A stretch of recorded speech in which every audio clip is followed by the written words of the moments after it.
মেয়েটারে কয় তুই আজকে রাত্রে তোর স্ত্রীর সমান। শিয়ালের মুরগি রাখছে আমানত। শিয়াল পণ্ডিত ভাই কয়দিন? কয় 3 দিন। 3 দিন আমানত। শিয়াল পণ্ডিত কয় দোয়া হোসেন মা হোসাই জিন্দা কেন মরাও ভাবা না। শিয়ালের হাতে মুরগি রাখলে যা হবে, সুদখোর বেনামাজির হাতে ধর্মের চাবি দিলে তাই হবে।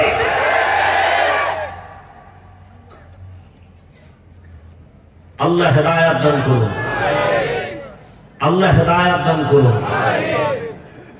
ইমাম সাহেব নিরপেক্ষ থাকতে হবে কেন? সবার বড় দায়িত্ব। আমি বলি ইমাম সাহেব যদি নিরপেক্ষ থাকে, কমিটির প্রত্যেক সদস্যকে নিরপেক্ষ থাকতে হবে। আর কমিটির লোক যদি পচা রাজনীতি করে, ইমাম সাহেব মাইক লাগায় ইসলামের কোরআনের রাজনীতি করবে।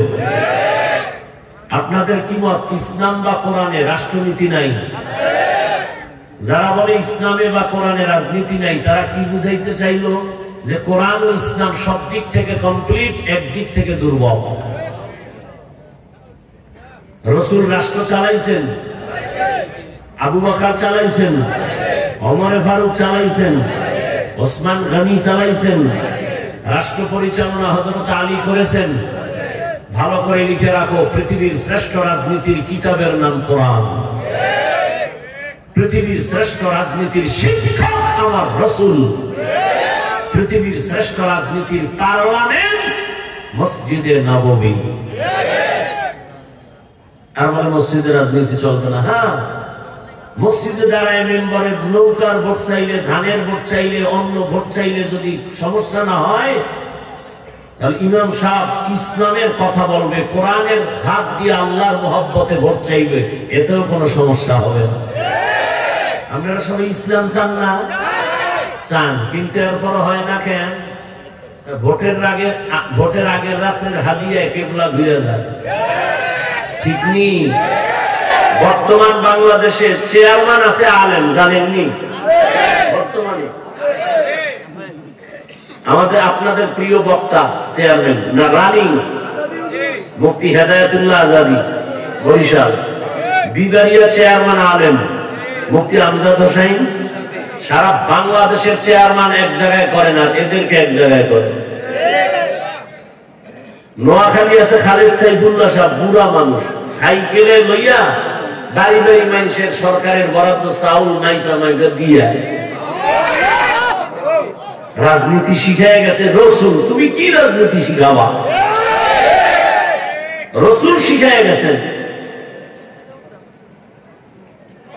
ওমরে ফারুক খেলাফতে, নবী নাই, আবু বকর নাই, এরপরে কে আছেন? রাষ্ট্রের ক্ষমতায় কে আছেন? ওমর। ঈদের বাকি একদিন, রোজারি বিবি একদিন আইসা কয়, আমগো বাজার টাজার লাগবে না, কিন্তু বাচ্চাদের কিছু পোশাক লাগে, একটু কেনার ব্যবস্থা করেন। যার হাতে পুরো দুনিয়া হাতে, অর্ধজাহানের খলিফা, শয়তান ওমরের ভয় পায়।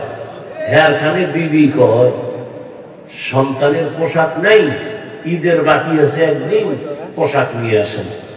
ওমর কি কয়? পোশাক কেনার টাকা নেই। কি নেই? পোশাক কেনার টাকা নেই। বিবি বুদ্ধি দেন, যেহেতু টাকা নেই বলছেন, একটা পরামর্শটা কি?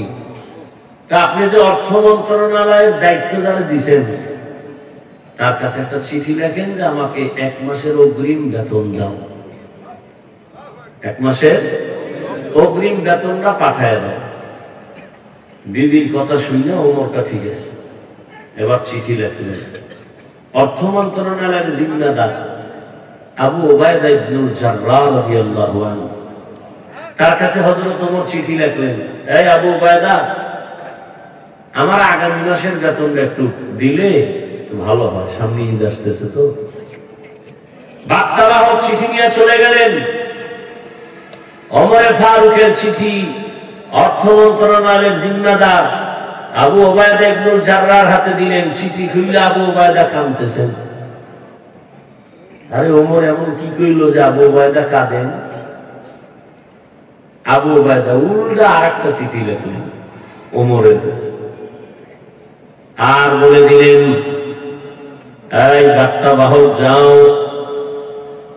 আমার চিঠি ওমরের কাছে যাও। চিঠির মধ্যে দুইটা প্রশ্ন করেছি, যদি আমার খলিফা জবাব দেয় আমি টাকা নিয়ে আসবো আমি নিজে। দুই প্রশ্ন, তুমি দেখো না, তাকে দিয়ে দেখাও।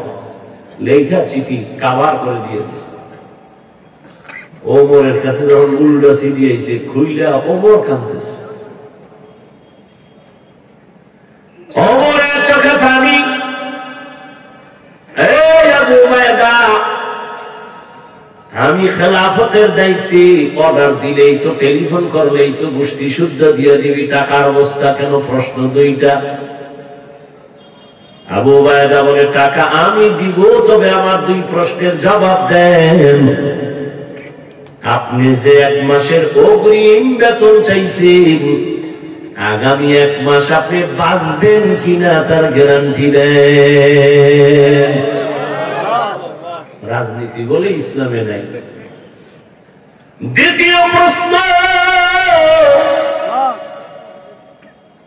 আপনি আজকে চেয়ারে বসে আছেন, আগামী 1 মাস আপনারে জনগণের চেয়ারে খলিফা রাখবে কিনা জবাব দেন। আপনি যে এখন বইয়া রয়েছেন চেয়ারে প্রধান, আগামী 1 মাসের যে বেতন নিবেন, ওই 1 মাস আপনার জনগণ রাখবে না জহুরের আগে দৌড় দিবেন? কি রাজনীতি বুঝে না হুজুরেরা? কি বুঝে? হুজুরেরা যা বুঝে, এটা বুঝার মেধাই তো তোমার নাই। পৃথিবীর শ্রেষ্ঠ বুদ্ধির কিতাবের নাম কোরআন। এই কোরআন যার কাছে আছে, সে হলো পৃথিবীর শ্রেষ্ঠ বুদ্ধিজীবী। আপনি 1 মাসের বেতন চাইলেন, জনগণ আপনার 1 মাস রাখবে কিনা? ওমর কাঁদে, আল্লাহ, আবু উবাইদাকে তুমি কবুল করো। আবু উবাইদা আমাকে সতর্ক করে আমার অন্তরের কলবের চক্ষু খুলে দিছে। এর নাম ইসলাম। যেই ওমরের হুঙ্কারে হরিণ আর বাঘ এক ঘাটে পানি খায়, কোন ঝগড়া নাই, দুশ্মনী নাই। যেই ওমর রাস্তা দিয়ে হাঁটলে শয়তান পালিয়ে যায়,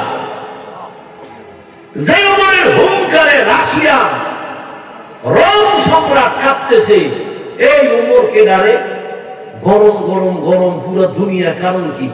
গোয়েন্দা পাঠায়, দেখতো বডিগার্ড কয়জন? গোয়েন্দায় কয় ওমরের একটা লোক বডিগার্ড নাই, একা একা হাঁটে।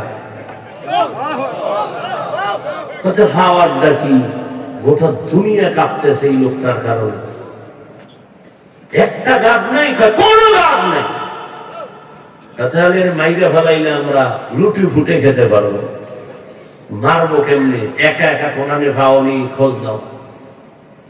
গোয়েন্দাদের খোঁজ লাগা, এক লোক দিছে তরবারি নিয়ে, যা যদি ওমরের একা পাও মেরে ফেলবি, পুরস্কার বড়। খোঁজ নিয়ে দেখলো ওমর একা। হঠাৎ পাহাড়ের পাশে একটা খোলা ময়দানে ওমর হাতের বালিশ বানাইয়া ওমর ঘুমায়। খবর পাইয়া খুশি, ওমরের একা পাইছি, মারা বড় সহজ। আমার মাওলায় যদি রাখি, মারবে কোন চোরায়? তরবারিটা খাম থেকে বের করে দুশমন ময়দানের পাশে দাঁড়ায় ভাবে, ওমর তো একা ওই পাশে ঘুমায়, আমি যাই। 1 কদম যায়, আবার দাঁড়ায়, আবার চিন্তা করে কি করি। যাইতে যাইতে আগায়, পেছনে আবার সামনে, আবার পেছনে, আবার সামনে, আবার পেছনে। সামান্য একটু জায়গা বাকি, কিন্তু কাছে গিয়া তাকায় দেখে ওমর ডান হাতের বালিশ বানাইয়া ঘুমায়।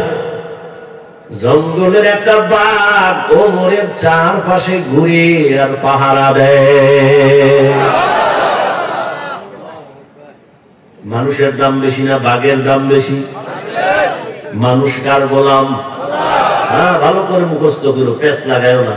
বাঘ মানুষের গোলাম, গরু মানুষের গোলাম, মানুষ কার গোলাম?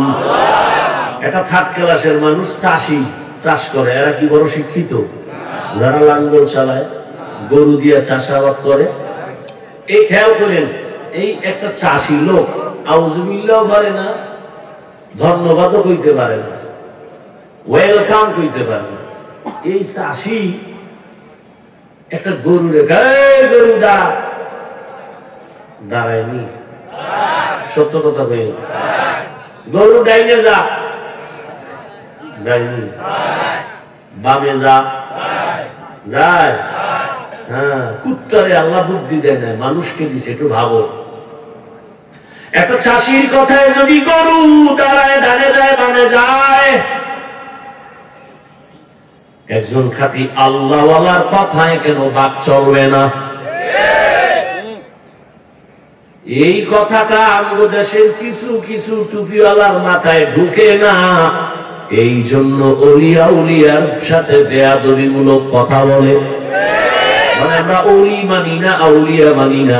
আমি সারা দেশের কসম খায়া কইছি, যারা ওলি মানে না, আউলিয়া মানে না, তারা কোরআন মানে না, হাদিসও মানে না, এরা বাতিল। এদেরকে যারা বাতিল বলে না, তারাও বাতিল। ইয়া আইয়ুহাল্লাযীনা আমানু ইসতাঈনু বিস-সাবরি ওয়াস-সালাহ ইন্নাল্লাহা মা'আস-সাবিরিন।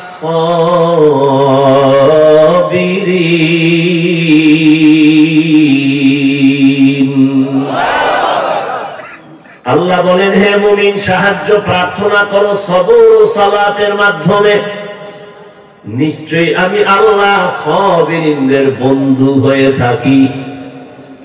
নবীজি বলেন, মান ইউরিদিল্লাহু বিহি খায়রান ইউসিব মিন। এই আমারও কিন্তু জরুরত আপনাদের থেকে বেশি। আপনারা যাইবেন 1.5 কিলো, আমার যেতে হবে 100 কিলো। অতএব আপনি গেলে আমিও যাবো।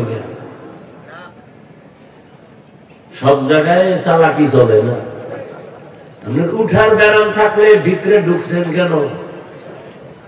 ও কত আশিকরা রাস্তায় দাঁড়ায় দাঁড়ায় বয়ান শুনে ফাঁকে ফাঁকে বিড়ি টেনে আবার এ খাড়ায়, কথার কথা।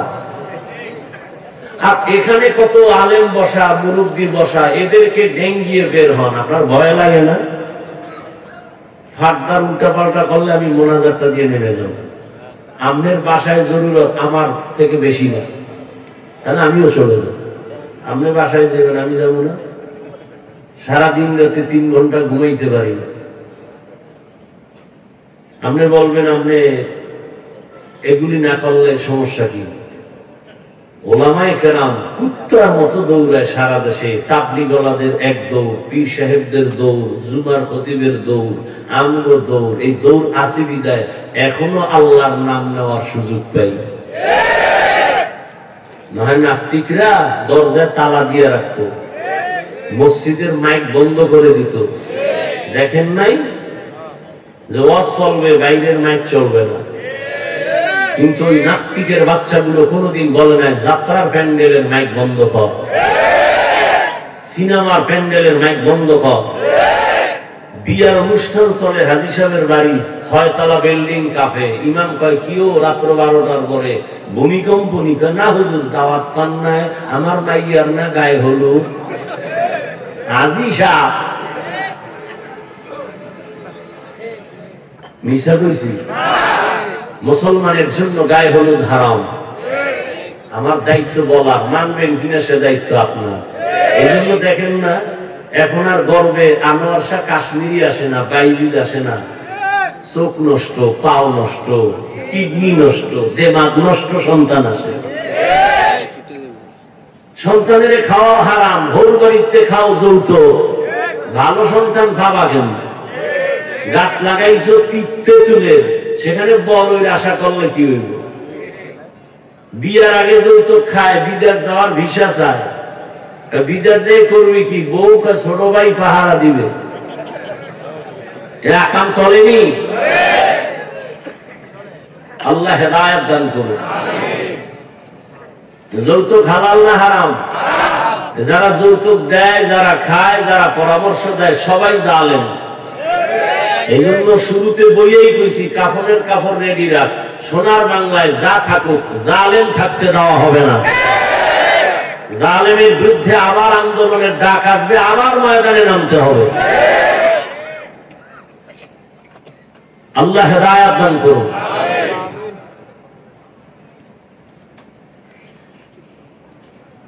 আল্লাহর নবী বলেন, মান ইউরিদিল্লাহু বিহি খাইরান ইউসিব মিন।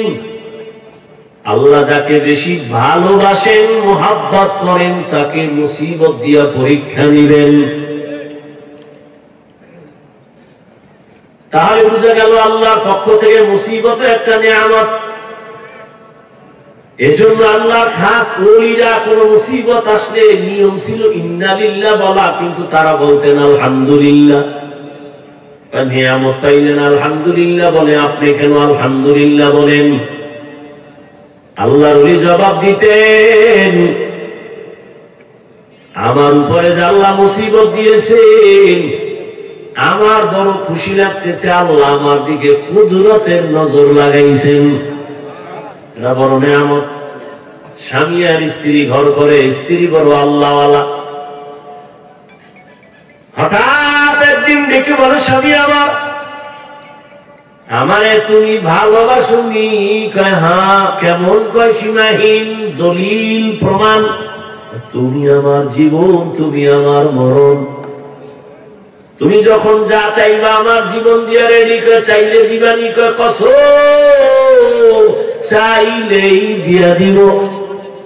ম্যাডাম কয় ঠিক দিবানি? কয় তালাক দাও। কি চাইছে? স্বামীর মাথা গরম হয়ে গেছে, কইলে কি? এরা যারা অন্য পায় না, ওয়াদা করেছো চাইলেই দিবা, দাও।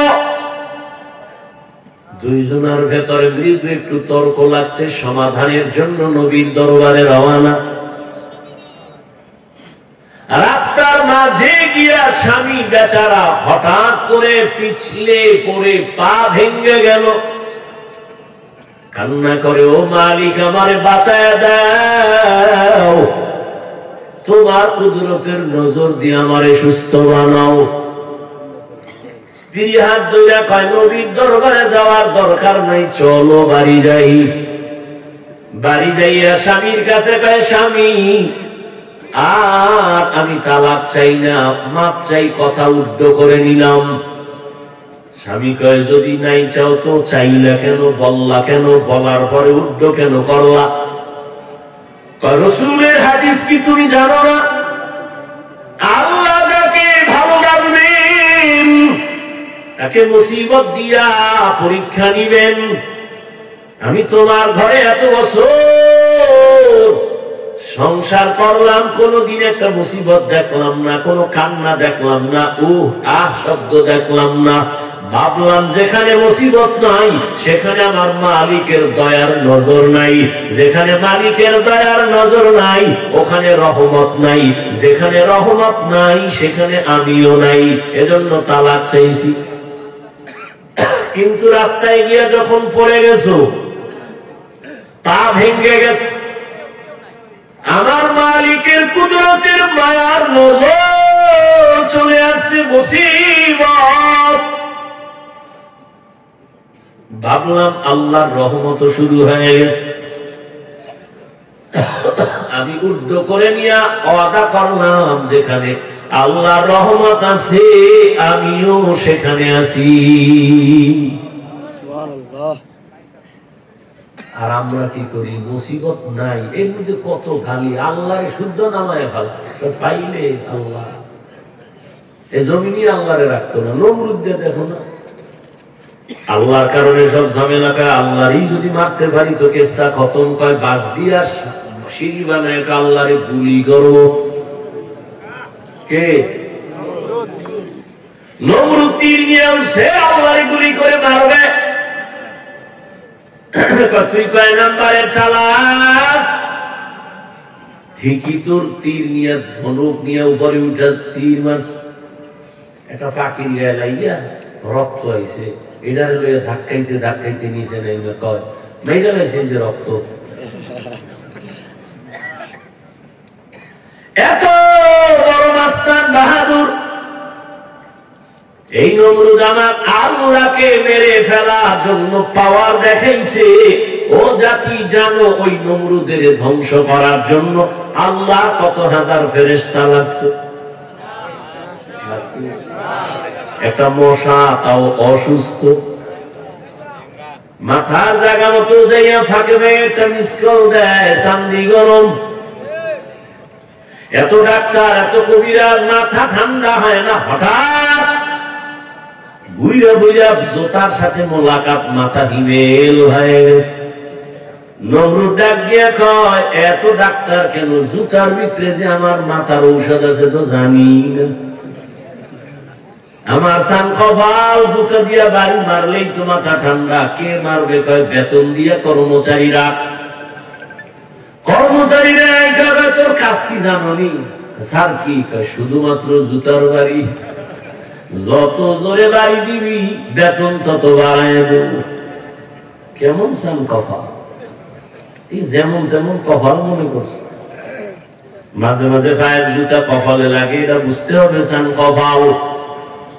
আমেরিকার বুশের গালে জুতা লাগছে, সাংবাদিক বলে কাইফা হাল, কেমন লাগলো? কয় ডোন্ট মাইন্ড, এটা আমার গণতান্ত্রিক অধিকার। মাঝে মাঝে জুতা পায়ের থেকে গালে লাগা সান কপালের পরিচয়। এরে নবীর আল্লাহর গোলাম, এরে নবীর আশিক, মুসিবত আসবে, এটা আল্লাহর নিয়ামত। যদি তুমি নেক আমলের উপরে থাকো, মুসিবত আসবে, আল্লাহর নিয়ামত। এই মুসিবতে যদি পাস করতে চাও, সাহায্য চাও আমার আল্লাহর কাছে দুই জিনিসের মাধ্যমে। এক হলো ধৈর্য, দুই হলো নামাজ।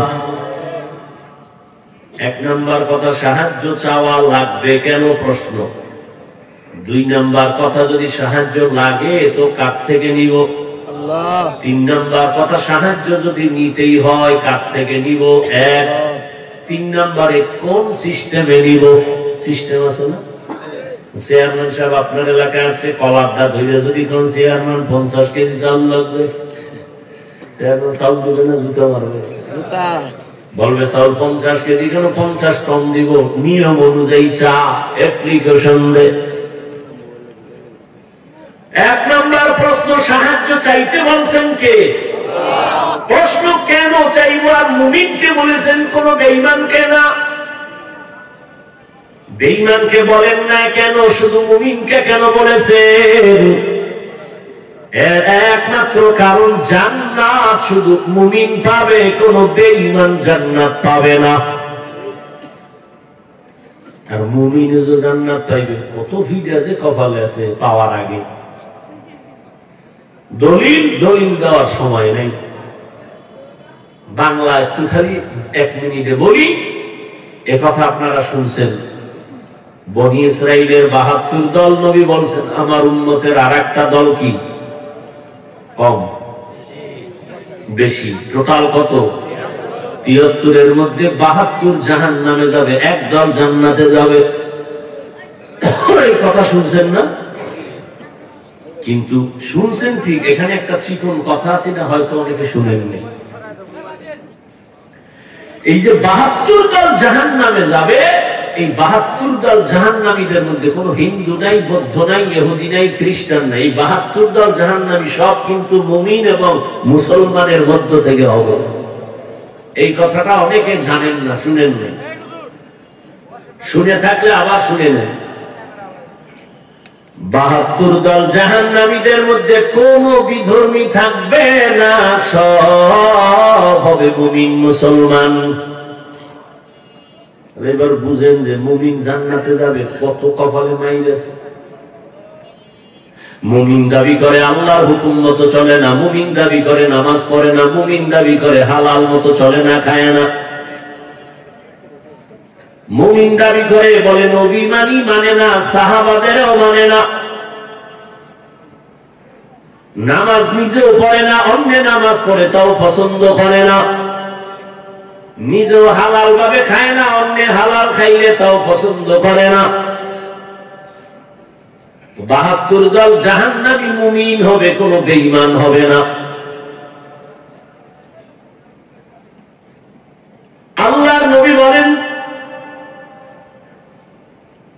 সাহায্য চাইবা কেন? কয় দুর্বল মানুষের জন্য সাহায্য। আমরা কি দুর্বল নি? আল্লাহ কয় হ্যাঁ তুই দুর্বল। ওয়া খুলিকাল ইনসানু যায়ীফা। আমি আল্লাহ মানুষ বানাইছি দুর্বল করে। মানুষ তুমি কতটা দুর্বল! একটা ছাগলের বাচ্চা যখন দুনিয়াতে ভূমিষ্ঠ হয়, নজর করে দেখছো ডানে বামে কোনো সাহায্যকারী নাই। বকরি তার বাচ্চাটা প্রসব করা মাত্র 4 পায়ে বকরি সাথে সাথে দাঁড়ায়। ঠিক নেই? আর আমরা মানুষ কত দুর্বল। আম্মাজানের পেটে যখন প্রসব বেদনা, আম্মাজানের আওয়াজ আমার ঘরের বাহিরে যায় না, কিন্তু আমি যেদিন দুনিয়াতে আসবো আম্মাজানের কণ্ঠের আওয়াজ আর কান্নার আওয়াজে পাশের বাড়ির মানুষ ঘুমাইতে পারে নাই। আমার দাদি আর নানি আমার আম্মাকে সান্ত্বনা দিছে, কাঁদিও না, কিন্তু আম্মাজান কান্না করছেন আর বলছেন আমি মইরেই যাব। 7 আসমান আমার উপরে চাপানো। আমার দাদি আর নানিরে হঠাৎ করে আমার আম্মা কইছে তাড়াতাড়ি সরে যাও, মনে হয় বাঁচবো না। 7 আসমান আমার উপরে। এই সময় কত মা মরে যায়। তাড়াতাড়ি 1 মিনিটের জন্য আমার স্বামীকে আমার কাছে দাও, তোমরা বের হও। আব্বা জানের আইনা আম্মা জান আব্বার হাতটা ধরে কাঁদে আর কয় স্বামী, মা বাবার আদর চাইলে তোমার ঘরে আসছিল, মন বইরে খেদমত করতে পারি নাই, দয়া করে আমারে মাফ করে দাও। আমি বাঁচবো না, আমার উপরে কোনো দাবি রাখবা না। আম্মা জানের কান্না দেখে বাবাও সহ্য করতে পারেন নাই। বাবা কান্না করে বলে বিবি ধৈর্য ধারণ করো। বাবা এই সান্ত্বনা দিয়ে গিয়ে যায় নামাজে কান্না শুরু করছে।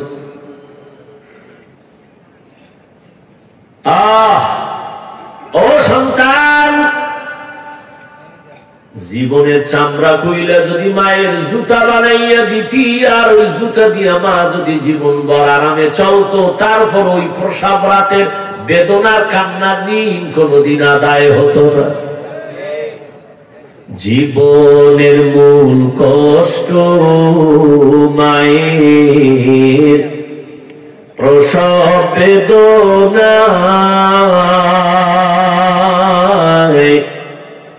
7 আসমান 7 জমিন তখন মায়েরই মাথায়।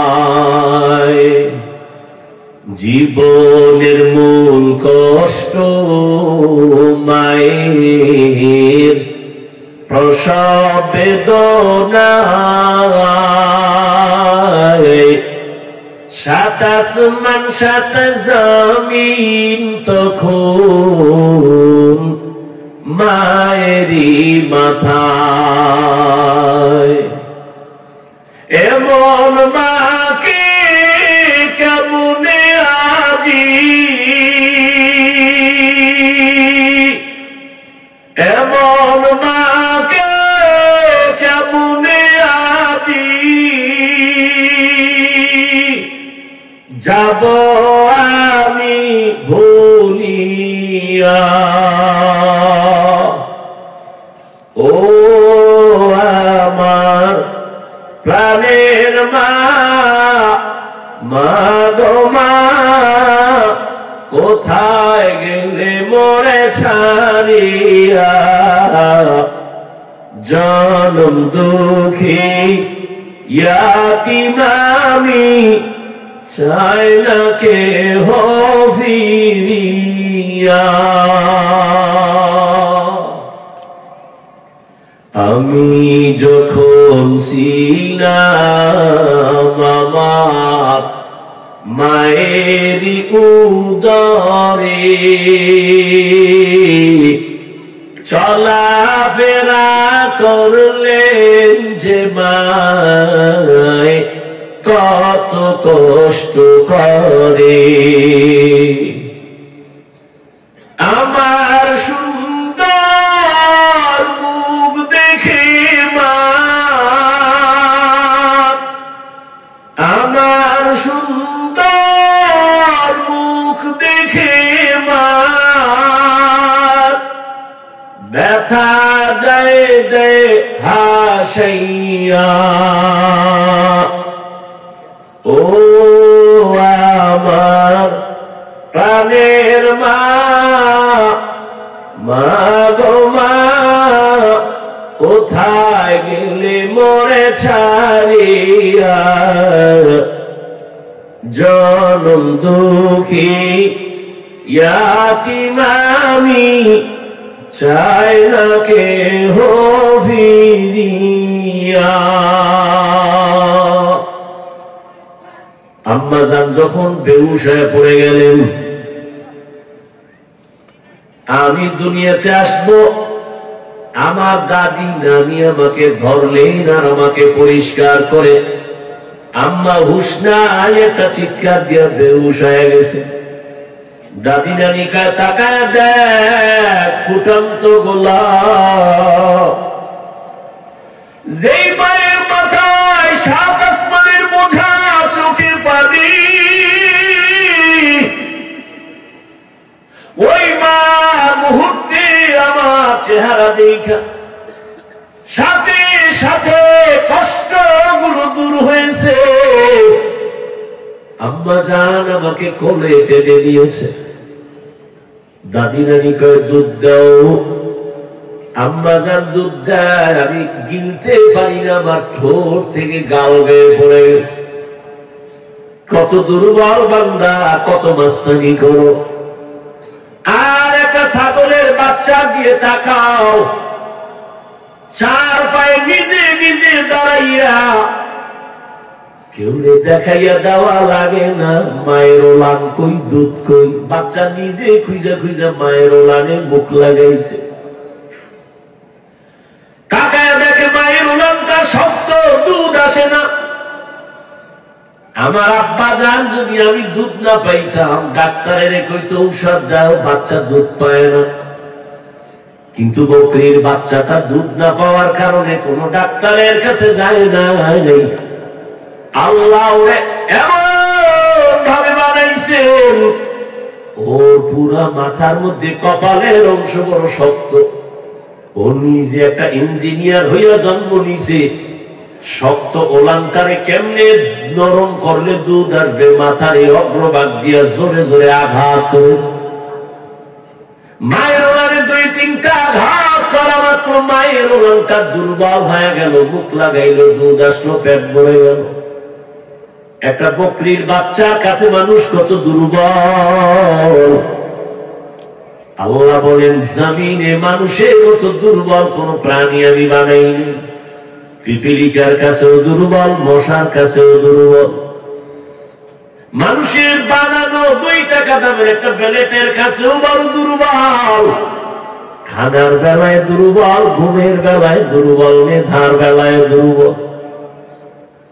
সবাই এমবিবিএস ডাক্তার, এফসিপিএস এর সার্টিফিকেট নেওয়া, এফআরসিএস এর সার্টিফিকেট নেওয়া, কিন্তু এরপরে এক একজন আর একজনের কাছে কেমন দুর্বল।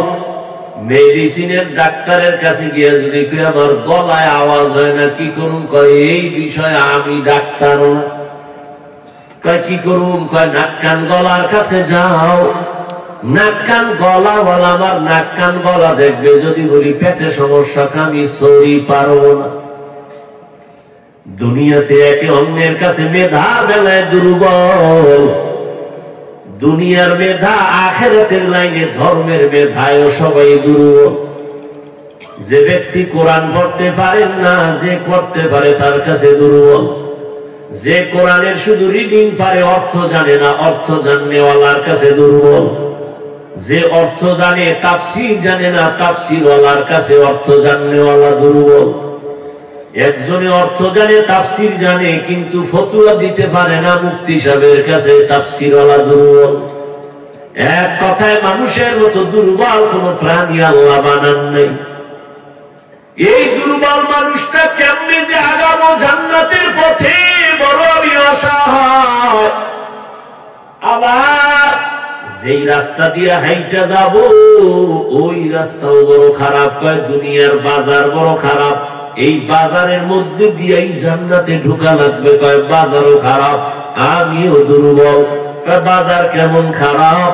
নবী বলেন দুনিয়াতে সব থেকে উত্তম জায়গা মসজিদ, আর খারাপ জায়গা বাজার। বাথরুমের নবী খারাপ না কইয়া বাজারের খারাপ কেন বললেন? বাথরুমে এমন অন্যায় হয় না, বাজারে গেলে যে অন্যায় হয়।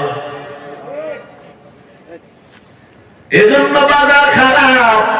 কিন্তু কিছু মানুষের ঘুম ভাঙ্গে বাজারে, ঘুম আসে বাজার। সারাদিন দোকানে চায়ের দোকানে সাফাবাজি করবে আর ফাও চা খাইবে। এরকম সাফাবাজ আছে না? আওয়ামী লীগের একটারে বাইলে ফার্ম দিয়া ফিরি 2 কাপ চা। ঠিক নেই? বিএমপির একজনের ভাইয়া কয় আওয়ামী লীগ গেছে আর নূহ নবী কিয়ামত হইল আর আসবে না, তোমরা ধান লয়ে খাড়ায় যাও। ফার্ম দাউন দিছে কয় হুদা চা না রে রুটিও দে। খাইয়া লইয়া ফার্ম দিয়ে এরকম 13 কাপ চা খাইয়া লাইছে ভাও। আর একের কথা অন্যের লাগায় তুমুল বলে ঝগড়া, বাজারে আগুন। এজন্য নবী বলছেন বাজার বড় খারাপ আর মসজিদ বড় দামি। খারাপ জায়গায় খারাপ মানুষের আড্ডা, দামি জায়গায় দামি মানুষের আড্ডা।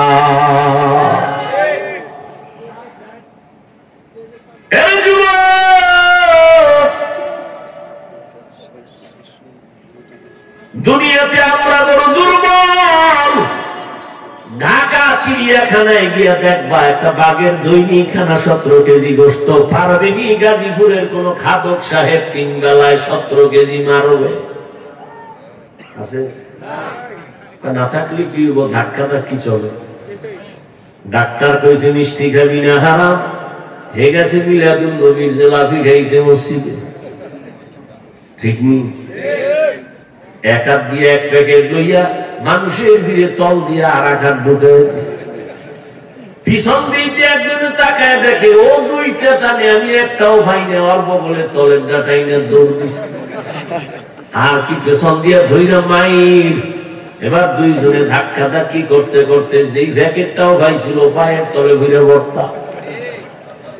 কতক্ষণ পর ধাক্কা ধাক্কি করে ঘামায় গেছে, তাকায় দেখে পিছেও কেউ নাই, মসজিদ খালি, আমরা 2 জন। কানে ধরে তওবা করে আর জীবনে মসজিদে আমু না কেন? কয় প্যাকেট হয়নি। খাওয়ানোর জন্য পাগল, কত পারবি? 1 কেজি গরু খাওয়ার শক্তি নাই। কয় খাইলে কিন্তু বাথরুমের দরজা আগের থেকে খোলা রাখতে হয়, নিম্ন চাপ। অথচ জমিনের মধ্যে বড় বড় সমুদ্রে নীল তিমি আছে। এক একটা নীল তিমির খাদ্য তালিকা প্রতিদিন 1000 কেজি চিংড়ি মাছ। কে খাওয়ায়? এই নিমখারাম কপাল ভরা মানুষ কে খাওয়ায়? গর্তের পিপিলিকারে কে রিজিক দেয়? সত্য কথা স্বীকার করো।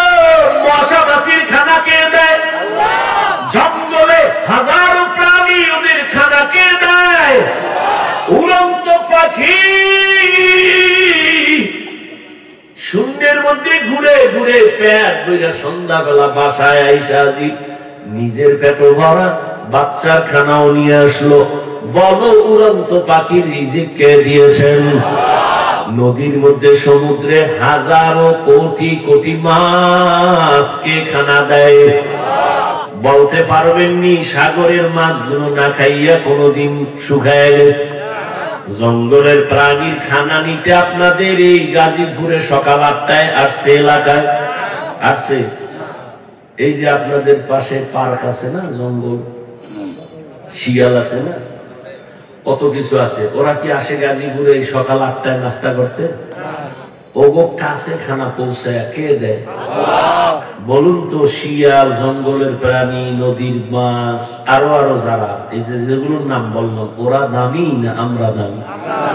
তো ওগো কাছে যদি খোদায় রিজিক দিতে পারে, আমগো কাছে আরো আগে দিবে না? আমরা কুত্তার মতো পাগল হয়েছি কেন? চরিত্র খারাপ হয়ে গেছে। কুত্তা এরকম পাগল হয় না খাওয়ানোর লেগে, বাঙালি যেই পাগল। বাইরে জবাই করে রয়েছে, তো একা খেলবে। ইন্ডিয়ার খবর না সোনার বাংলা? হাটাজারি থানার ভেতরে 2 ভাই মিলে একটা এক ছাদের একটা বিল্ডিং বানাইছে, বাগবাগ করে টাকা দিচ্ছে। কিন্তু এখন বড়াই করে, বড় ভাই কয় পুরাটা আমি করছি, ছোট ভাই কয় সব টাকা আমার। শুনতে শুনতে কথা আইছে আম্মাজানদের কানের ভিতরে, আর সাংবাদিক লাগবে না, কাম হয়ে গেছে। আম্মাজানেরা তিলের তাল বানায় স্বামীর কান্ডারে গরম বানায় দিছে। এবার 2 জনের ভেতরে ঝগড়া, ভাইয়ের মধ্যে দ্বন্দ্ব। বড় ভাই যতই বাহাদুরি করুক না কেন, ছোট ভাইদের প্রতি একটা আলাদা দরদ আছে, মায়া আছে, সার দেওয়ার মতো মন আছে, যেটা অন্যদের থাকে না। বড় ভাই একটু কম কয়, ছোট ভাই বেশি কয়। ছোট ভাই কয় কিন্তু ঝালটাও মিটাইতে চায়। শয়তানের মনটারে দখল করেছে। ওই ছোট ভাইরে আরো কিছু মানুষ তাল দিয়া এমন ভাবে নিছে, ছোট ভাই ষড়যন্ত্র শুরু করলো, বড় ভাইকে রাতের গভীরে মাইরেই ফেলাম। এশার আজান হয়ে গেছে। বড় ভাই নামাজ পড়ে ঘরে আইসা, আলাদা মাঝখানে একটা দেওয়াল, ওই পাশে এক ভাই, এই পাশে এক ভাই। বড় ভাই খানা খাইতে বসছে, ছোট ভাই পিছন দিক দিয়ে একটা ভাই কথা আছে শুনে যাও, বাইরে নিয়ে গেছে। দরজাটা বাহির থেকে লাগায় দিছে। বড় ভাইয়ের বউ দরজাটাই না দেখে বন্ধ, বাহির থেকে লাগানো। ছোট ভাই বন্ধু বান্ধব নিয়া বড় ভাইরে ছাদের মধ্যে নিয়ে মাইর শুরু করছে। বড় ভাইয়ের বউ শুনে ছাদের মধ্যে ধুম ধুম আওয়াজ হচ্ছে, দরজাও খুলে না। হঠাৎ টাইম 5 মিনিট, ঘন্টাকে ঘন্টা গেল, স্বামী আসে না কেন? একটা চিৎকার মারছে, পাশের বাড়ির মানুষ চলে আসছে, আইসা দরজা খুলছে। বের হইয়া স্ত্রী তো অন্তরে একটা বাড়ি মারছে। হঠাৎ দেখে ভাই রক্তে পুরো সাপ লাল হয়ে গেছে। ওই কথা রাখ, এই হলো দুনিয়া। খাইতে পারে আধা কেজি, দুনিয়া সব খাওয়ার জন্য কুত্তার মতো পাগল হয়ে গেছে। আল্লাহ কয় তোর শরীর ঠিক রাখার জন্য আমি আম দিছি, কাঁঠাল দিছি, আমি নিজে পাকাইয়া দিব, 1 মাস অপেক্ষা কর। কয় না, আমার জিহ্বা কুত্তার থেকেও খারাপ, আমি এত ধৈর্য ধরতে পারি না। মার গাছের মধ্যে মেডিসিন মার, খোদায় পাকাবার আগে আমি থাপড়ায় পাকায় ভালাম, একেবারে আল্লাহর আগে পাকায় দিছি। খাইয়ে হইছে বাথরুম ফ্রি, রোড ফ্রি হয়ে গেছে। মানুষ কত নির্মম খারাপ, মাছ কত পিওর, মানুষ বানাইছে ভেজাল। ফল পিওর, মানুষ বানাইছে ভেজাল। হোটেলে খাবেন, আর ভাই মানুষ টাকা দিয়ে খায় না, কথা বলেন না। তা তুমি 2 নাম্বার তেল দিয়ে ভাজো কেন? 6 দিন আগের তেল দাও কেন? মানুষ তো টাকা দিচ্ছে, সমস্যা কি? তুমি 2 টাকা বাড়ায় নাও, মানুষকে ধোকা দাও কেন? ধোকা দিয়ে বাঁচতে পারছো? 10 বছরে যা কামাইছো, 1 রাইতে সব আগুন লেগে শেষ। হে আল্লাহর মাই, আল্লাহ হেদায়েত দান করুন। আমরা বড় দুর্বল। আবার যেই বাজার দিয়া জান্নাতে যাব, ওই বাজার বড় খারাপ। এরপর আবার 3 দল শয়তান আমার পেছনে টানে, যেন আগাইতে না পারি। মানুষ শয়তান, জিন শয়তান, নফস শয়তান। এমত অবস্থায় সাহায্য ছাড়া চলার কোন রাস্তা নাই। এতক্ষণ আলোচনা কইরা এক প্রশ্নের জবাব দিলাম, এবার আবার প্রশ্নের জবাবটা আপনাদের থেকে নেই। প্রশ্ন কি ছিল? সাহায্য লাগবে কেন, এই কেনর জবাব এই মাত্র দিয়া মোটামুটি গুছাইছি। এবার আপনাদের অন্তর কি বলে? সাহায্য ছাড়া চলা যাবে। এইবার প্রশ্ন দ্বিতীয়টা, সাহায্য লাগবে ফাইনাল, তবে কার থেকে নিব এই নিয়ে এখন পরামর্শ। আমি যদি জিগাই কার থেকে নিবেন, সবাই দুই হাতের সাথে পাও দুইটা আলগি দিয়ে কইব আল্লাহ থেকে নিব, কিন্তু এটা তাজা মিছা কথা। যদি মানুষ আসলে আল্লাহ থেকে সাহায্য নিত, এই দেশে কোন সুদী এনজিও থাকতো না। নিমা খাওয়ানোর গোষ্ঠী গরিবের ৫,০০০ টাকা ধার দিবে না, নাই। আর যদি কয় সুদে লাগাবি, কয় ৫০ দিব, ওরা সাথে সাথে জুতা মারা যাইত।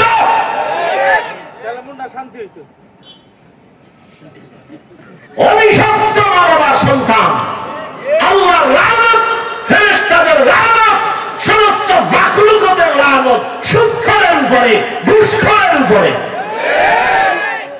ওরা আল্লাহর দুনিয়ার বড় দুশমন, ওরা ডাকাত, ওরা জালেম, ওরা ২৪ ঘন্টার সেকেন্ডে সেকেন্ডে গর্ভধারিণী মায়ের সাথে জিনার গুনাহ করে। ওদের হজ কবুল হবে না, মাদ্রাসা বানাইলে সওয়াব নাই, মসজিদ বানাইলে সওয়াব নাই, ওরা যতবার মোনাজাত দিবে একটা মোনাজাত কবুল হবে না। আল্লাহ কয়, এই বেঈমান রেডি থাক, আমি আল্লাহ নিজে তোর সাথে যুদ্ধ করব। কোরআনের আয়াত সূরা বাকারা। তুই তোর মায়ের সাথে ২৪ ঘন্টা জিনার গুনাহ করবি, তোর সাইজা দেব। এরকম সুদখোর নাই? গরিব না খায় মরে, ৫,০০০ টাকা ধার দিবে না, সুদে লাগাবি ৫০ দেব। এরপরে কিস্তি আদায় না করতে পারলে এবার জানাজার খাটের সামনে যায় খারাইছে, কিস্তি না দিয়ে লাশ কবরে নিবি না।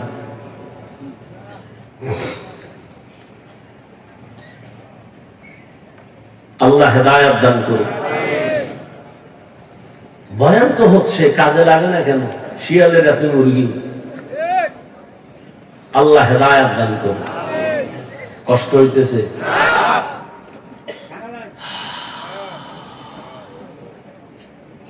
তাহলে সাহায্য লাগবে, লাগবে না? এখন প্রশ্ন কার থেকে নিব? এই তালে তালে মিলে কেমন আল্লাহ না? আপনার আল্লাহ বিবেক দিছে, বিবেক রে জিজ্ঞান আসলে কার থেকে নেওয়া যায়। সেক্ষেত্রে অল্প কথায় আমি দোয়ার দিকে যাচ্ছি, খুব সংক্ষেপে বুঝাচ্ছি। ৩টা দুর্বলতা যার নাই, তার কাছে সাহায্য চাওয়া জায়েজ। যার মধ্যে কয়টা দুর্বলতা নাই?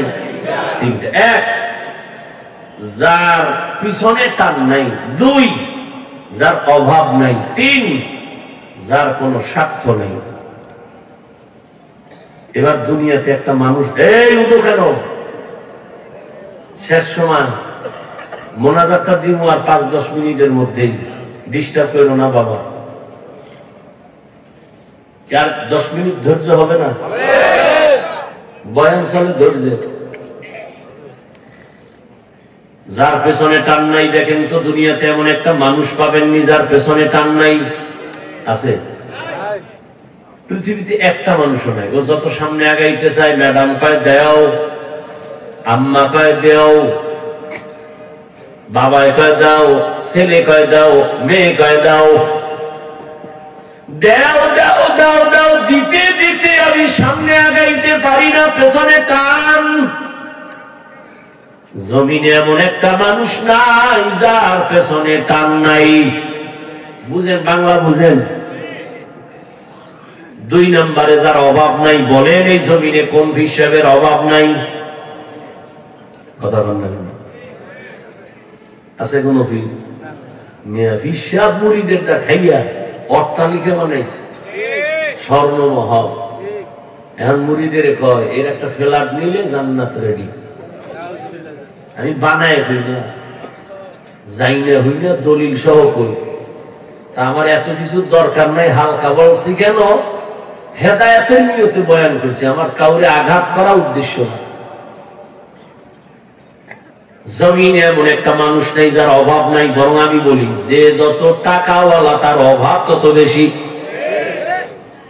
দুনিয়ার টাকা যার বেশি, তার অভাব বেশি। রিক্সাওয়ালা রিক্সা যাইতেছে, নষ্ট হয়ে গেছে, 1.5 কিলোমিটার হাইটা গিয়া চাউল মাথায় লইয়া ঘরে, বড় লোক পঙ্গু। পাজারো গাড়িতে বইছে, ড্রাইভার কয় স্যার পাওয়ার নাই, গাড়ি এখন কি করুম? হসপিটালে নেওয়া লাগবে। দূর কত? কয় 10 কিলো। বড় লোক সামনেও যেতে পারবে না, পেছনেও যেতে পারবে না। বড় লোক 5 তলা সুন্দর বিল্ডিং, সুন্দর রাখে, কাজের লোকেরা গরিব। ওরা যদি বাথরুম পরিষ্কার করে না দেয়, টাইলস মোজাইক যদি পরিষ্কার করে না দেয়, বড় লোকের 5 তলা বিল্ডিং 1 সপ্তাহে গরুর গোয়াল ঘর হয়ে যাবে। খানাটাও ফাঁকায় দেয় কাজের মানুষ। এমন সান কপাল, আপন বউয়ের হাতের পাক কপালে নেই। কারণ চৌধুরী বংশের মাইয়া তো, আগুনের কাছে গেলে চেহারা ঝলসে যাবে। বিউটি পার্লার থেকে ডেলি সাজগুজ করে আসে। আবার যাও তো অর্ডার দিব, ওই যে খাইছে যৌতুক, অর্ডার দেওয়ার উপায় নেই। বুঝেননি কিছু? তা কে পাকায় খাওয়াইব? কাজের মাইয়া, যেটা ঠিক মতো এস্তেঞ্জা থেকে পরিচ্ছন্ন হয় না। অথচ মানুষের ইবাদত কবুলিয়তের 1 নাম্বার শর্ত পবিত্র রিজিক পেটে আসতে হবে, না ইবাদত কবুল হবে। কয়জনের বউ রান্না করে স্বামীরে খাওয়ায়, এটাও তো কফাল। এটাও কি কফাল? যেই ঘরের বউ সংসারের কাজ করে, আল্লাহর কসম, ওই সংসার দিন দিন উজ্জ্বল হবে, রিজিক বাড়বে, মহব্বত বাড়বে, আদর্শ সন্তান ওই সংসারে আসবে। আর সুদের টাকা খাইয়ে যদি সংসার চালায়, ওই ঘরের সন্তান কোনদিন মা বাবার খেদমত করবে না। ওই বাবার উপরে ধিক্কা, যেই বাবা নিজেও হারাম খায়, অবশ শিশুদের রক্তটারেও হারাম খাওয়াইয়া নাপাক বানায়, ও বাবার কপালে ধিক্কা। আল্লাহের আয়াত দান করুন। দুনিয়াতে অভাব ছাড়া কোনো মানুষ নাই। 3টা দুর্বলতা যার নাই, তার কাছ থেকে সাহায্য নাও। 1 নম্বরে যার পিছনে টান নাই, 2 নম্বরে যার অভাব নাই, 3 নম্বরে যার স্বার্থ নাই। বলেন এই দুনিয়ায় স্বার্থ ছাড়া কেউ আসেনি? কথা বল। হ্যাঁ, আমি 2 জন পাইছি, কিন্তু গ্যারান্টি নেই। একজন পাইছে আমার আম্মা জান, আর একজন আমার আব্বা জান, কিন্তু সোনার বাংলায় গ্যারান্টি দিতে পারি না। কেন? স্বার্থের টানে মা বাবা সন্তানের জবাই করে। এই প্রমাণ নাই? ভালো করে বুঝো, আপন বাবা আপন মাইয়াটারে হোটেলের মধ্যে রাতে ঢুকাইয়া বাবায় নিজে মেয়েটারে কয়, তুই আজকে রাত্রের জন্য স্ত্রীর সমান। ঘুমাইতেছেন, মোনাজাত দিয়েই ফেলাম, 2 মিনিট যে কমুয়াও কইতাম, কপাল খারাপ আউলে যেতেছে। কোন দেশে আসো চিন্তা করো। মাইয়ারে হোটেলে ঢুকে আপন বাবায় কয়, আজকে রাতের জন্য তুই স্ত্রী। নাউজুবিল্লাহ আসে না? আল্লাহ হেদায়েত দান করুন। তাহলে বুঝতে পারলাম দুনিয়াতে অভাব ছাড়া কোনো মানুষ নাই, পিছু টান ছাড়া মানুষ নাই, স্বার্থ ছাড়া কোনো মানুষ। তাহলে এই 3 দুর্বলতা যার আছে, সে আমার চাইলেও দিবে না, দিবে না। কারণ ওর পিছনে টান নাইয়া বলারে দিয়া থাকলে দিবে। দ্বিতীয়, নিজের অভাব পূরণ হইলে দিবে। তৃতীয়, স্বার্থ ছাড়া দিবে না। এই কিন্তু এই 3টা দুর্বলতা নাই, একজন খুঁজা পাওয়া গেল, তিনি হলেন আমার রব। কে? ইয়া আইয়ুহান নাস আনতুমুল ফুকারাউ ইলাল্লাহ ওয়াল্লাহু হুয়াল গানিয়্যুল হামিদ।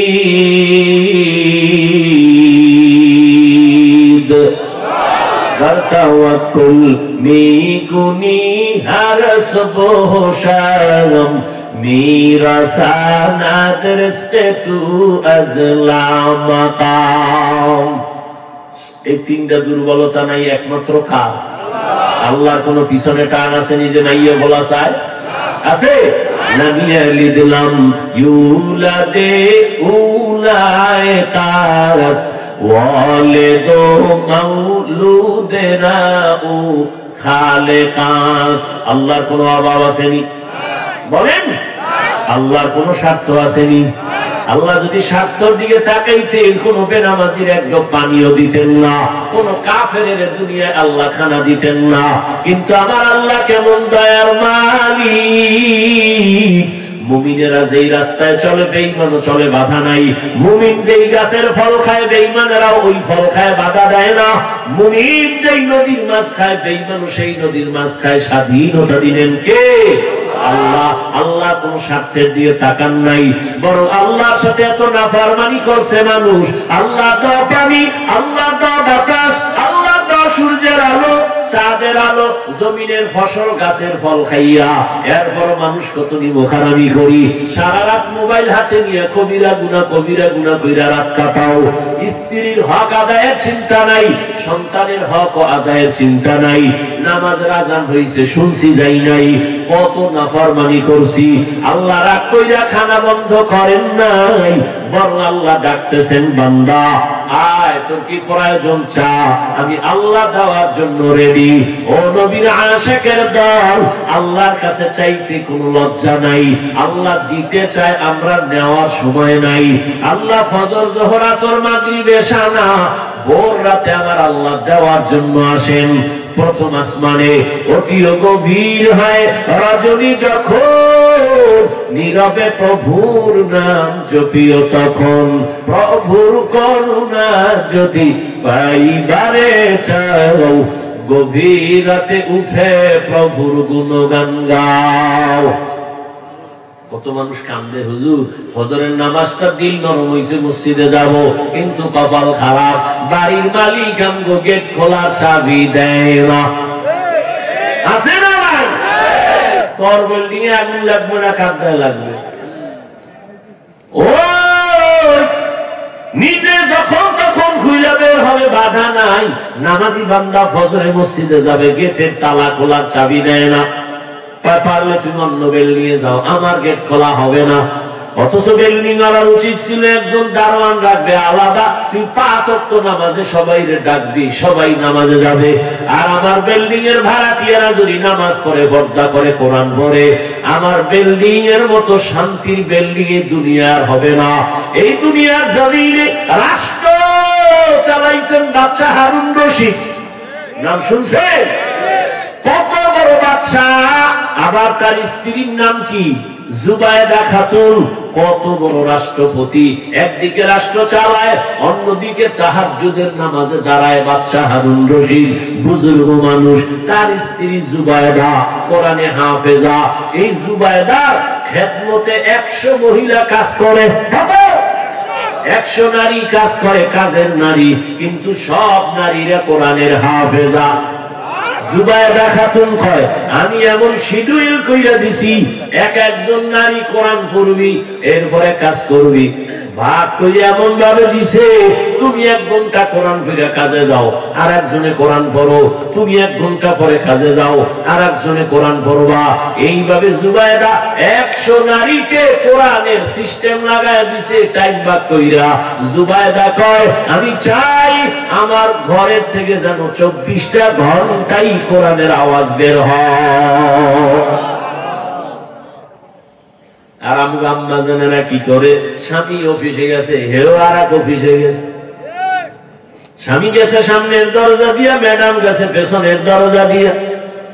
স্বামী বেচারা খুশি, কই ঘুরতে গেছি, ঘুরতে ঘুরে ফিরে টাইম মতো আইও, কি লাগবে বলো নিয়ে আসবো। এই দুনিয়ার সংসার না সন্তানের লালন পালন করে, না কোনো মায়া আছে। ও পর্দার আম্মা জানেরা, আপনারা তো কত দামি নারী জানেন না। নিজের সম্মান যদি নিজে ধরে রাখতে না পারেন কেউ সম্মান দিবে না রে মা। আপনারা তো নবীদের মায়ের মতো মা, সাহাবায়ে কেরামের মায়ের মতো মা, আপনারা তো আলেমের মা, হাফেজে কোরআনের মা, আপনারা তো খাদিজা রাদিয়াল্লাহু আনহার মতো নারী, ফাতেমার মতো নারী, আয়েশা রাদিয়াল্লাহু আনহার মতো নারী। এরে আম্মা জান, আপনার গর্ভ থেকেই তো এ জমিনে বড় বড় ডাক্তার, ইঞ্জিনিয়ার, প্রফেসর আছে। আদর্শ সন্তান কবি নজরুল আছে, আদর্শ সন্তান জুনায়েদ বাগদাদি, আদর্শ সন্তান বড় বীর আব্দুল কাদের জিলানী। ও আম্মা জানেরা, আপনি কি পারেন না একটা ভালো আদর্শবান ডাক্তারের মা হইয়া কবরে যাবেন? ওই ডাক্তার তো আছে, তবে তাসলিমার মতো ডাক্তার এ জাতি চায় না। প্রফেসর তো আছে, তবে আহমদ শরীফ ঢাকা কলেজের নাস্তিক প্রফেসরের মতো কোন প্রফেসরে জাতি চায় না। জাতি ডাক্তার চায়, ডাকাত চায় না। জাতি প্রফেসর চায়, নাস্তিক চায় না। ঠিক কি না? এরে আম্মা জান, আপনি একটা আদর্শ ডাক্তার এই জমিনে উপহার দিয়া যান। আপনার সন্তানকে এমন আদর্শ দিবেন, সন্তান যেন মোবাইলে চরিত্র বিক্রি না করে। জীবনের অমূল্য সম্পদ হলো চরিত্র। আপনার সন্তান যেন কারো সাথে বেয়াদবি না করে, আলেমের বদদোয়া না নেয়, মুরব্বীদের বদদোয়া না নেয়। খবরদার, আপনার সন্তান যেন শিক্ষকের সাথে বেয়াদবি করে বদদোয়া নিয়ে মইরা না যায়। কখনো যেন মা বাবা সাথে খারাপ আচরণ না করে। এমন ভাবে যদি শিক্ষা দিয়ে, আদর্শ দিয়ে একটা ডাক্তার বানায় যান, আপনার জীবন বড় ধন্য। ওই ডাক্তারি করতে গিয়া কোরআন পড়া পড়া মা বাবার জন্য দোয়া করবে। আজান হলে মসজিদে চলে যাবে, আলেমদের দোয়া নিবে, আলেমদের পরামর্শ নিয়ে চলবে। এমন একজন ইঞ্জিনিয়ার বানায় যান আম্মা, একজন আপনি আদর্শ প্রফেসর বানায় যান। আপনার মতো কত মহিলা এখনো আছে নামাজ ছাড়ে না, পর্দা ছাড়া চলে না, মোবাইলে চরিত্র বিক্রি করে না, এবং স্বামীর মাল নষ্ট করে না, আমানত রক্ষা করে চলে। আম্মা জান, আপনি কেন পারেন না? আপনি যদি আদর্শ নিয়ে চলতেন, নামাজ পড়তেন, স্বামীর জন্য দোয়া করতেন, দেখতেন আপনার স্বামী আপনার আশেখা হয়ে যাইত। আপনার স্বামীকে যদি বুঝাইতেন, স্বামী আমার, মা বাবার আদর চাইয়া তোমার ঘরে আসি, না খাইয়া থাকলেও আসি, খাইয়া থাকলেও আসি, তবে আমার জীবনের একটা দাবি, কোনদিন হারাম টাকা ঘরে আনবা না, অবৈধ টাকা ঘরে আনবা না। আমাদের সংসারে অবৈধ টাকা আইনা সংসার নাপাক করব না। আমার ঘরে অবৈধ টাকা দিয়া সন্তানের রক্ত নাপাক করব না। আমার ঘরে অবৈধ টাকার খানা দিয়া আমার রক্ত নাপাক করব না। আমার প্রত্যেকটা মা যদি স্বামীকে ঠান্ডা মাথায় হাসি মুখে বুঝাইতে, কোন স্বামী হারাম আর অবৈধ টাকা ঘরে নিতে পারত না। আম্মা জান, আপনার দ্বারা সম্ভব। আপনি চাইলেই তো স্বামীর একটু দিনের পথে আনতে পারেন। নামাজের কথা বল, কত স্বামীর আমগো কাছে শুকর আদায় করে, হুজুর আমি জনমের খারাপ, নামাজ নাই, রোজা নাই, কিন্তু আলহামদুলিল্লাহ আল্লাহ একটা বিবি আমাকে দিছে। আজান হলেই নামাজে দাঁড়ায়, কোরআন তেলাওয়াত করে, কোনদিন আমার কাছে কিছু চায় না, আমার জন্য দোয়া করে। আল্লাহ একটা ভালো স্ত্রী মিলাইছে, হুজুর দোয়া করে না, আমিও জানো আমার স্ত্রীর হক আদায় করতে পারি, বলে না? অভাব নাই। ও পর্দার আম্মা জান, একটা ভালো সন্তান হওয়ার জন্য, বানানোর জন্য আপনাকে আদর্শ ভালো হতে হবে। ও স্বামী বাবা, ও মুরব্বী বাবারা, আপনাদেরও ভালো হতে হবে। একজন ভালো মা ঘরে চাইলে নিজের আদর্শ ভালো লাগবে। আপনি যদি আদর্শ আর চরিত্র নষ্ট করেন, আপনার ঘরে ভালো চরিত্রের নারী আসবেই না। আল খাবিসাতু লিল খাবিসিন, ওই খবিসের সাথে খবিস আসবে। তোমার সাথে এক মাইয়া কোরআন কসম খেয়েছে, আমি কি ওই মাইয়ার সিরিয়াল কত? হুজুর এটা কেমনে কম? আমি কি তোর সিরিয়াল যত, ওই মাইয়ার সিরিয়াল তত। তুই কয় মাইয়ার জীবন খাইয়া এরপর এটারে ধরছ, ওই মাইয়া 3 স্বামী খাইয়া তোর 4 নম্বরে ধরছ। ডানা কাটা ভরি পাইছো, তোর গোষ্ঠী শুদ্ধ কাটতে দিয়ে কইবে আমার ডানা কাটাই দেয়। কি ডানা কাটা ভরি ঘরে আনছো, এই কয় তোর বাপের ডানা ভালো না কাট। ঘরে ঢুকেই কয় তোর মা শাশুড়ির ডানা ভালো না, কেটে দে। কয় কি করবো? কয় ঢাকার শহরে ফেলাত ল। ঢাকার শহরে ফেলাত লইয়া স্বামী আর স্ত্রী থাকে, দুইজনে দুদিকে দৌড়ায়। কিছুদিন পর স্বামীরে ফকিন্নি বানাইয়া এবার কয় তোর ডানাও খারাপ, আমি হিজরত করলাম। ঠিক নেই? হাসো কা? আমি খুশির কথা কইছি না জুতার বাড়ির কথা কইছি? তুই ওই পথে আছো, তোর লজ্জা করে না? আমার হাসো। তোর কপালে এরকম একটা পড়লে তোর দুনিয়াও বরবাদ, আখিরাতও বরবাদ। জীবনে যদি কিছু কইলে তওবা কর আর আল্লাহর আল্লাহ। বিয়ে যদি কপালে থাকে তো একটা গরিবের মাইয়া দিও, নামাজি মা, ভালো গরু কিনতে গেছে দুধ খাইবে, এখন জিগা এই গরুটায় দুধ দেয়, মায়ের দিত কয় কেজি? মায়ের দিত 20 কেজি। তাহলে মায়ে যদি 20 কেজি দেয়, বাচ্চায় অন্তত 15 দিবে। গাভীর দুধ খাইতে গিয়া মায়ের খবর নিলি, কিন্তু যে মাইয়া তোর আপন জীবনটারে সাজাবে, মইরা গেলে এই সংসার ইতিহাস হয়ে থাকবে। ওই সময় বিয়ার সময় একবারও জিগাইলা না ওর মা পর্দা করেনি, নামাজ করেনি, একবারও জিগাইলা না। এই জন্যই তো কপাল বড় খারাপ। ও যুবক, এখনো সময় আছে, তওবা করো। তোমার মতো যুবক আমি যে এতক্ষণ চিল্লাইতেছি, একবারও কিন্তু বলি নাই হুজুর হ, স্কুলে তালা মার, মাদ্রাসায় যা, একবারও বলি নাই। বরং চাকরিজীবীকে ধন্যবাদ দিয়া বলি, চাকরি কইরা জান্নাতের পথ খুঁজো। চাকরি কইরা জান্নাত পাওয়ার রাস্তা নাই? হুজুর হওয়া লাগবে। ব্যবসা করো, ব্যবসার লাইনে জান্নাতের পথ খুঁজো। স্কুলে পড়ো, কলেজে পড়ো, চাকরি করো, ব্যবসা করো, জান্নাতের পথ খুঁজো। তোমার মতো যুবক জেনারেল লাইনে থাইকা ব্যবসা চাকরি করে লেখাপড়া করে 5 ওয়াক্ত নামাজি দাড়িওয়ালা আসেনি? তুমি কেন পারো না রে বাবা? রাস্তায় গাড়ি চালায় যুবক, নামাজ ছাড়ে না, তুমি কেন পারো না? এখনো সময় আছে, তওবা করে নাও। আল্লাহর কাছে মনে মনে অঙ্গীকার করো, আল্লাহ জীবনে তো মনের ঝাল মিটায় গুনাহ কম করি নাই, নামাজ ছাড়লাম, দাড়ি কাটলাম, বেপরদায় চললাম, আড্ডা দিলাম, পার্কে গেলাম, মা বাবার সাথে বেয়াদবি করলাম। আজকে থেকে তওবা করতেছি, আর নামাজ ছাড়বো না, দাড়ি কাটবো না, বেপরদায় চলবো না, মা বাবার সাথে বেয়াদবি করবো না, শিক্ষকের দোয়া নিয়া, উলামায়ে কেরামের দোয়া নিয়া 5 বেলার নামাজ পড়বো। তওবা করার মতো যদি অন্তর তৈরি হয়, মুনাফিকি না থাকে, দুটো হাত আমার আল্লাহকে দেখায়া দাও।